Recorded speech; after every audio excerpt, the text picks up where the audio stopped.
እግር ኳስን ትፈጥራለች ተብላ የምትጠራው እንግሊዝና የእግር ኳሱ ንጉስ ተብሎ የሚጠራው ሊዮኔል ሜሲ አርጀንቲና ከኢንግላንድ የሚገርም ጨዋታ ነው የምናየው ዛሬ በአትላንታ ስታዲየም። ኢንግላንድ ከአርጀንቲና ሴሚፋይናል ላይ ይፋጠጡታል። የእግር ኳሱ ንጉስ ሁለተኛ ዓለም ዋንጫውን ያነሳ ይሆን በተከታታይ ወይስ የእንግሊዝ ወርቃማ ልጆች እነ ጁድ ቤሊንጋም የእንግሊዝ በታሪክ ምርጡ አጥቂ ሃሪ ኬን ሀገሩን ለመጀመሪያ ጊዜ ከ1966 በኋላ ዓለም ዋንጫን ወደ ሀገሩ ይመልስ ይሆን? እናያለን። የሚገርም ጨዋታ ነው የምናየው። እንግሊዝ እንግዲህ የተሟላ ቡድን በወረቀት ደረጃ ያየ ነው። ኳሊቲ ይበልጣሉ ከአርጀንቲናዎች። ሙሉ ቡድኑ የተሟላ ዴክላን ራይስ፣ ጁድ ቤሊንጋም፣ ኤዜ፣ ሳካ ኤኒዌር ብትሄዱ እንግዲህ ደግሞ የእግር ኳሱ ንጉስ አለ ጨዋታ ቀያሪው የአርጀንቲናን ቡድን የሚናቃረለም እና አልቫሬስ እና ኤንዞ ፈርናንዴስ እና ላታሮ ማርቲኔዝ አሉ። የሚገርም ጨዋታ ነው የምናየው። እስኪ የሚፈጠረውን እናያለን። በእኔ ግምት ግን ያው መገመት ትቻለው ጥላል። ነገር ግን አርጀንቲና ፋይናል ላይ ምድርስ ይመስለኛል። አርጀንቲናን ከስፔን የምናይ ይመስለኛል። ነገር ግን እርግጠኛ አይደለሁም። እግር ኳስ የሚፈጠረውን አላውቅም። እኔ በፈራንስ ገምቼ አልተሳካልኝም። ነገር ግን ሜሲ ሁለተኛ ወርልድ ካፑን አሸንፎ ሮናልዶ ሜሲ የሚባለውን ዲቤት ቢዘጋልኝ ደስ ይለኛል። ቫሞኖስ አርጀንቲና። ያሾርት ባልታ ዓለም ዋንጫ ሊቆረጥም ነው። እኔ ወይ ከክለብ እግር ኳስ አልሆንኩኝ ወይ ከብሔራዊ ቡድን እግር ኳስ አልሆንኩኝ። በአንዱ ያለቀሰ በአንዱ ይደሰታል። እኔ ረቀቁት ሳር አይበቅልም። የራሴን እድል ጨርጬ የመጀመሪያው ልጅን እድል ቆርጥሜ በልቻለሁ። ድሮ ገና ስሜ ሲጠራ የሚፈሩኝ አሁን ናና ቋጥርብኝ እያሉ ነው።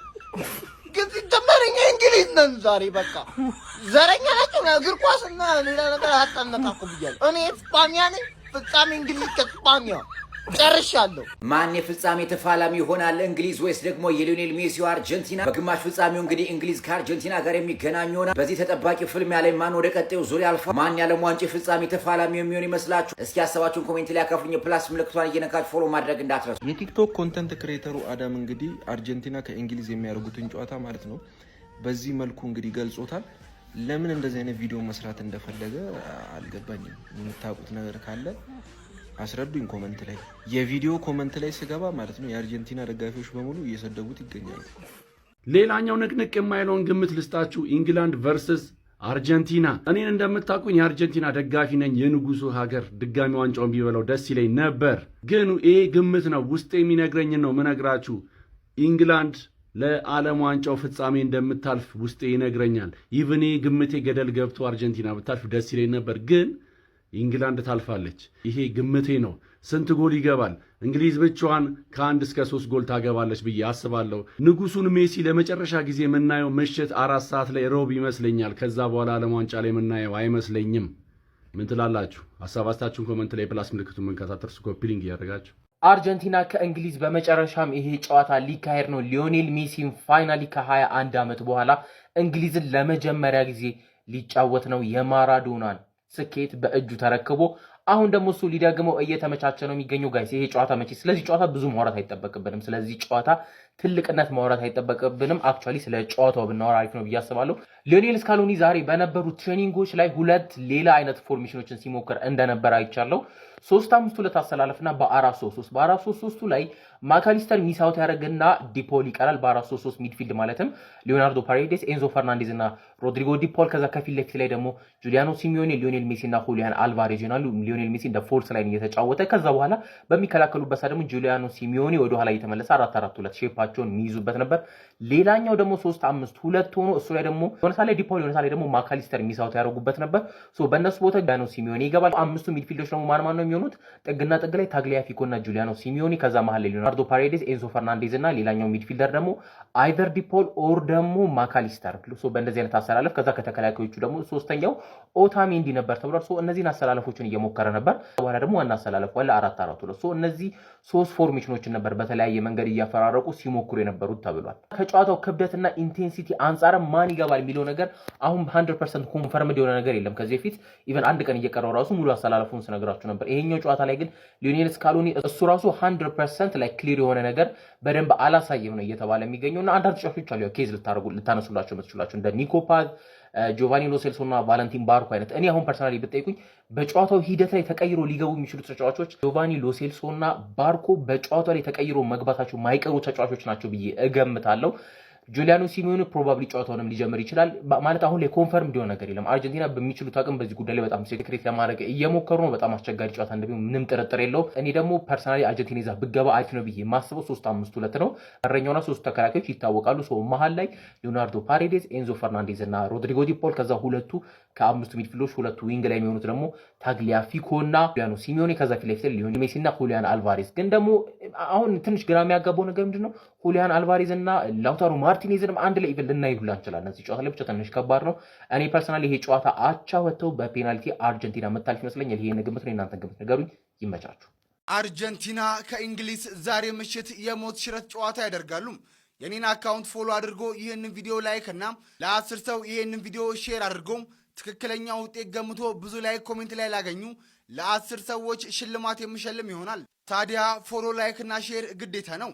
የአትላንታ ከተማ ይህንን ጨዋታ ለማስተናገድ ተወጥራለች። በርካታ የሁለቱ ሀገራት ደጋፊዎች በአሁኑ ሰዓት ወደ ከተማዋ እየገቡም ይገኛሉ። ከ1600 በላይ ፖሊሶችና የኤፍቢአይ አባላት በከተማዋ ተሰማርተዋል። ምሽት 4 ሰዓት ላይ በሚደረገው በዚህ ጨዋታ ላይ አንዱ ወደ ፍጻሜው ያልፋል። አርጀንቲና ወይንስ እንግሊዝ? ይገምቱ፣ ፎሎ ያድርጉ፣ የ100 ብር የሞባይል ካርድ ይሸለሙ።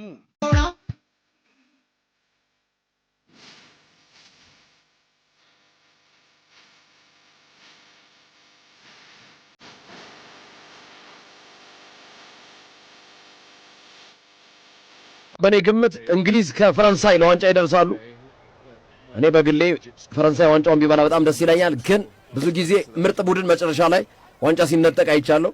ደካማ የሚመስል ግን እያሸነፈ ቀስ በቀስ የመጣ ቡድን ዋንጫ ሲበላ በጣም በተደጋጋሚ የዋንጫ አጋጣሚዎች ላይ ስላየን ምናልባት ግምቴን ለእንግሊዝ እሰጣለሁ። ማራዶና ተመልሼ ፈጣሪኮ በህይወት እንድኖር እድር የሚሰጠኝ ከሆነ አንድ ነገር ነው የምመኘዋለሁ። ምን ሲባል ተመልሼ እንግሊዞች ላይ በእጄ ኳስ ማስቆጠራል።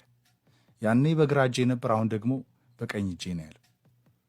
ኤል ዲያጎ ያ ሁላ ታሪኮች የሚወጡበት ፍጥጫ ይከናወናል። እንግሊዝና አርጀንቲና ትልልቅ ጨዋታዎችን ከ1998 የፈረንሳይ ዓለም ዋንጫ አንስቶ የሃንድ ኦፍ ጎድ ሳይረሳ ቤካም ፔናልቲ ያስቆጠረበት የኮሪያ ጃፓን ጨምሮ የሚታወሱ ጨዋታዎች ጭምር ይዘናቸው እንመጣለን።